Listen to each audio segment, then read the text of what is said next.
जंग फैलने का खदशा ये चाइना कह रहा है, और तीसरी आलमी जंग का खतरा है ये रशिया कह रहा है, और ये बात फेंकी नहीं जा सकती। अब आलमी सतह पे देखें, इसके असरात तो आ रहे हैं। अब नए हरमज जो है वो बंद होने की वजह से हज़ारों तेल बरदार जो टैंकर्स हैं उन्हें अब समझ नहीं आ रही जाना किधर है। उनका सफ़र रुक गया है, वो जैम हो गए हैं और सारे के सारे खड़े हैं और वो तलाश कर रहे हैं रास्ता कि हम जाएं कहाँ पे, और कई जो है वो लंगरअंदाज हो गए हैं।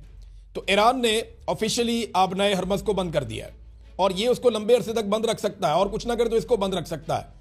इससे पूरी दुनिया के अंदर तेल की कीमतें ऊपर जाएंगी और एक बहुत बड़ा माशी बहरान पैदा हो जाएगा। कतर ने गैस की प्रोडक्शन बंद कर दी है और उसके बाद जो यूरोपियन गैस है उसकी प्राइस 45% तक बढ़ गई है।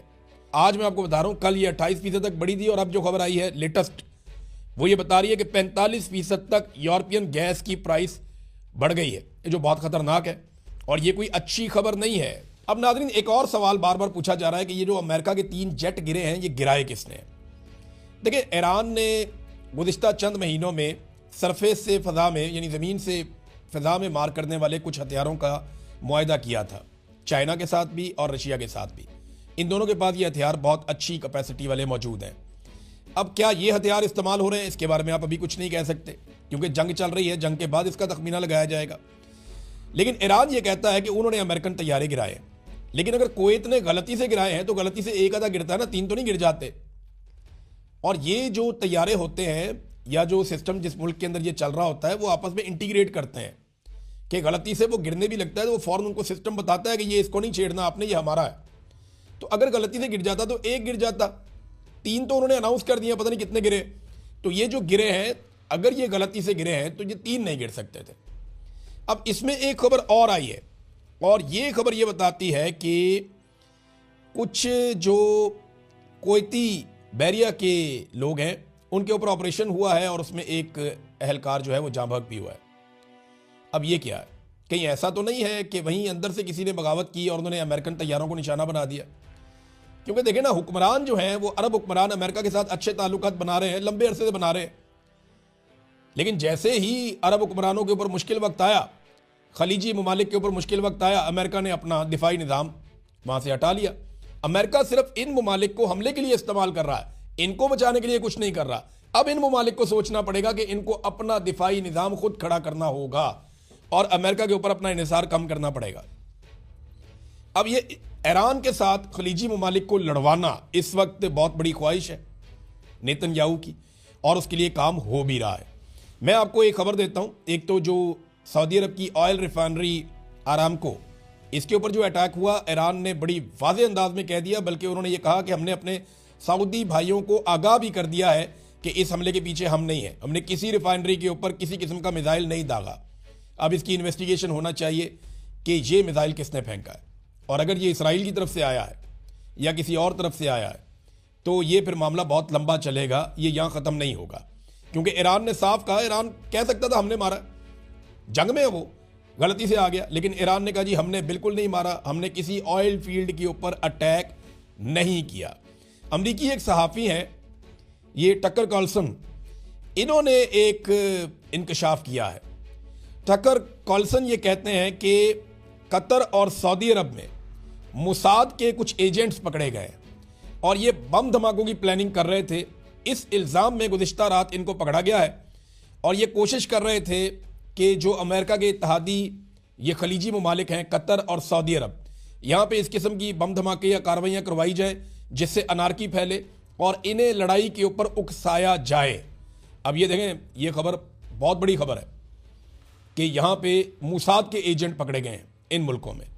तो अब अरब मुल्कों को ये बात समझ आना शुरू हो जाएगी कि ईरान हमारा दुश्मन नहीं है, बल्कि ईरान से डरा कर हमारे ऊपर लंबे अरसे तक मुसल्लत रहने वाले लोग हमारे दुश्मन हैं।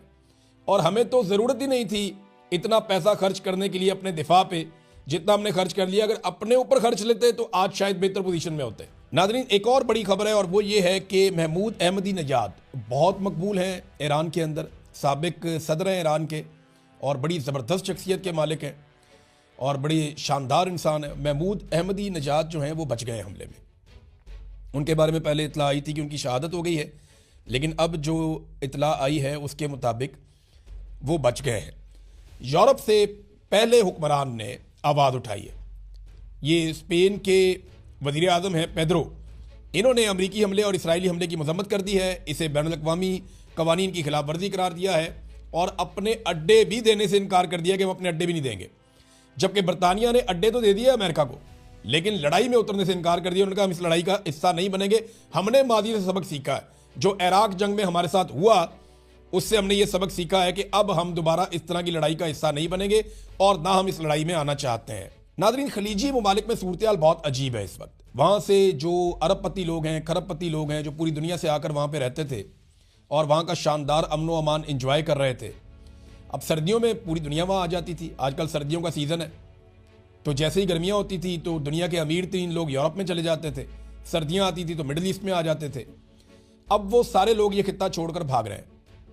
इसके लिए Khalid international airport, king Khalid international airport है रियाद में, उसको इस्तेमाल कर रहे हैं और गाड़ियों की कतारें लगी हुई हैं। बहुत बड़े बड़े अरबपति अपनी फैमिलियों को लेकर गाड़ियों समेत वहाँ पे पहुँचे हुए हैं और प्राइवेट जेट्स के अंदर बैठ बैठ के निकल रहे हैं कि हमें यूरोप पहुँचा दो किसी तरह। और रास्ता भी बहुत लंबा लेना पड़ रहा है क्योंकि डायरेक्ट वहाँ से इसराइल वाली साइड से तो जा नहीं सकते, तो एक लंबा रास्ता लेकर ये लोग यूरोप जाने की कोशिश कर रहे हैं। और उसका रीज़न क्या है? उसका रीज़न ये है कि इन्हें खतरा है कि जंग फैलेगी और ये कहीं ना मारे जाए, कोई मिसाइल भूल भाल के इधर ना आ जाए। और यहाँ से निकलने के लिए जो पैसा ये खर्च कर रहे हैं, अब एक एक प्राइवेट जेट की जो परवाज़ है उसके लिए 2,60,000 पाउंड तक, यानी पाकिस्तानी ये कोई 10 करोड़ रुपया बनता है, 10-10 करोड़ रुपया दे के एक एक जेट को ले जाया जा रहा है कि जनाब हमारी फैमिली को यहाँ से यूरोप पहुँचा दें और हमें यहाँ से निकाल दें किसी तरह से। अब आ जाए नाज़रीन थोड़ा सा पाकिस्तान में। पाकिस्तान के अंदर जो है ना, ये दबाव बहुत बढ़ रहा है कि डोनाल्ड ट्रंप को जो अमन के नोबेल इनाम के लिए नामजद किया गया, वो नामजदगी वापस ली जाए। नवाज शरीफ ने ट्वीट किया, शहबाज शरीफ ने किया, किसी ने डोनाल्ड ट्रंप या अमेरिका का नाम भी नहीं लिया। हालांकि 160 बच्चियों को एक साथ दफनाया गया है, उनकी कब्रें तैयार कर दी गई हैं, उनकी नमाज जनाजा अदा की जाएगी, उन बच्चियों को एक साथ दफनाया जाएगा। ये मासूम बच्चियां कत्ल हुई हैं। पूरी दुनिया में इस मंजर के बाद गम और गुस्सा है। और करने वाले कौन है? Donald Trump, America, Israel, Netanyahu. तो ये नाम लेने के लिए तैयार नहीं है। नवाज शरीफ ने भी नाम नहीं लिया और कोई ऐसी बात नहीं की, बल्कि बिलावल तो चुप थे अमन के नोबेल इनाम के मामले पर। मरियम नवाज से जब ये सवाल किया गया कि आप क्या कहती हैं, शहबाज शरीफ ने डोनाल्ड ट्रंप को अमन के नोबेल इनाम के लिए नामजद किया हुआ है, तो मरियम नवाज ने हमायत कर दी। ठीक किया हुआ, शहबाज शरीफ जो करते हैं ठीक करते हैं, यानी अच्छा किया है शहबाज शरीफ ने डोनाल्ड ट्रंप को, यानी हमायत कर दी डोनाल्ड ट्रंप के अमन के नोबेल इनाम के लिए। इस वक्त मरियम नवाज ने, जिस वक्त ईरान के अंदर जो शहादतें हैं उनकी तादाद 600-700 के करीब बढ़ गई है, पाकिस्तान के अंदर 30 के करीब, 35 के करीब लोग जो हैं वो शहीद हो गए हैं और पूरे खित्ते को एक जंग की आग में लपेट दिया है। छोटे बच्चे तक जो हैं वो इसमें जंबक हो गए और ईरान के सुप्रीम लीडर आयतुल्लाह खामनाई वो भी शहीद हो गए हैं। और उसके बावजूद मरियम नवाज कह रही है नहीं, शहबाज शरीफ ने ठीक किया है डोनाल्ड ट्रंप को अमन का नोबेल इनाम देने के हवाले से। तो ये ख़ानदान ऐसा ही है, ये नहीं सीख सकते, ये हमेशा ऐसे ही रहेंगे। ये ना कभी पब्लिक के थे ना पब्लिक के हैं, ना आम आदमी की तरह सोचते हैं, ना आम आदमी की तरह जीते हैं, ना आम आदमी की बात करते हैं और ना कभी आम आदमी की तर्जुमानी करते हैं। अब तक के लिए इतना ही। अपना ख्याल रखिएगा, अपने इस चैनल का भी। अल्लाह हाफ़िज़।